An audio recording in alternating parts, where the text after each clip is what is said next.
Hi everyone, it's Rob Watson, the module leader for TECH1502 Community Introduction to Community Media. And this is just a short overview of the topics we'll be covering in the fifth lecture. Get my glasses straight. The fifth lecture for the 2017-18 programme. So the topic this week is what is community media? We've looked at some examples in the last few weeks where we've looked at some online videos and documentaries and images and promotional films about community media that kind of really paint a picture. My glasses are really wonky. I must get these fixed. They really paint a picture of community media as something which is, it is very different from professional practice. It is very different in terms of its outlook and its scope and its engagement with people for a clear set of reasons which are outside of a kind of consumer approach, a kind of professionalised approach to media. So what I want to do in this lecture is really just kind of highlight some of the key issues and raise some questions and issues about them that you can follow on in the reading, the recommended reading for this section. So, it's when we ask the question, why do we want to study community media and kind of engage with community media, it's things that come to mind of the kind of social practices that we engage in that are part of our community that we want to see represented and encouraged, and because we value them, because we think that there's a value in holding on to a sense of community identity, and that in order to support our sense of community identity, it's also really important for us to engage with other people so that they understand where we're coming from and they understand where they're coming from. So it's a reciprocal process of engagement. So we're looking at kind of participation as one of the main forms of that drives community media, and that kind of shapes the notion that if you get people participating in producing their own content, their own media, telling their own stories, and the form of participation is something which is kind of democratic and responsive to local needs and engaging about the kind of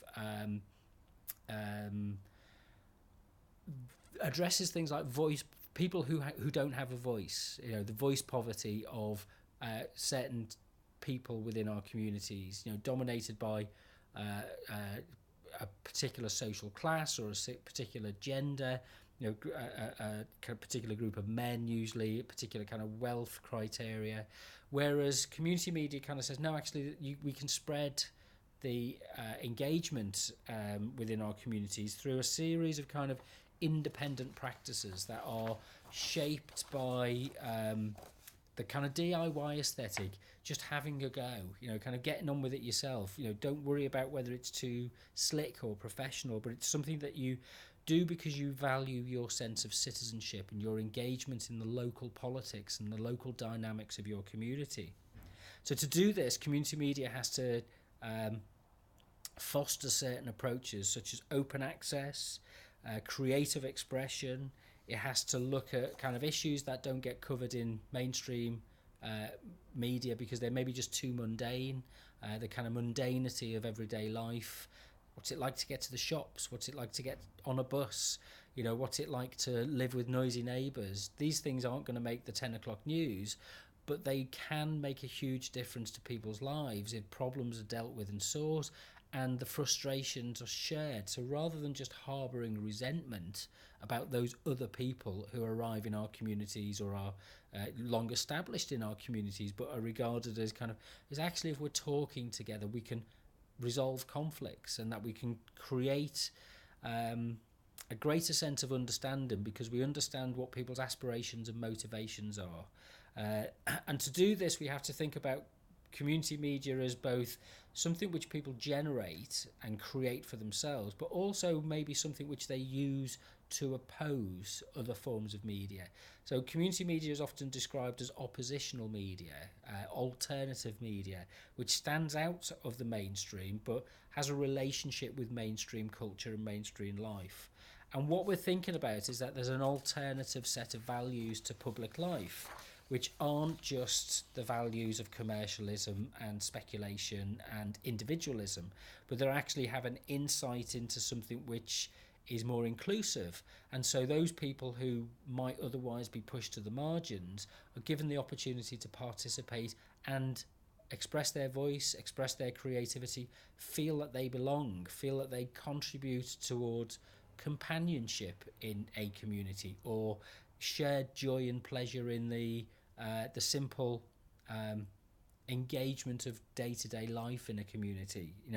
This doesn't have to be it doesn't have to be mind shaking. It can be quite simple, if you like, and kind of mundane is the word that we might use.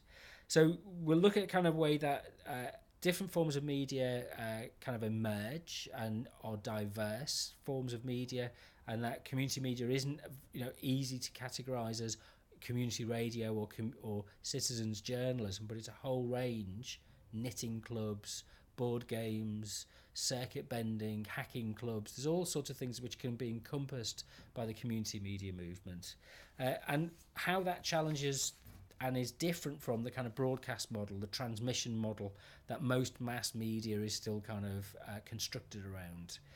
But what we're looking for is to identify a sense of what people do in their lives, and that media that relates and is part of people's life experiences, that they shape the media as much as the media shaping them. So there's a lot to talk about. It's a very engaging topic. Once we get into it, it can be quite detailed.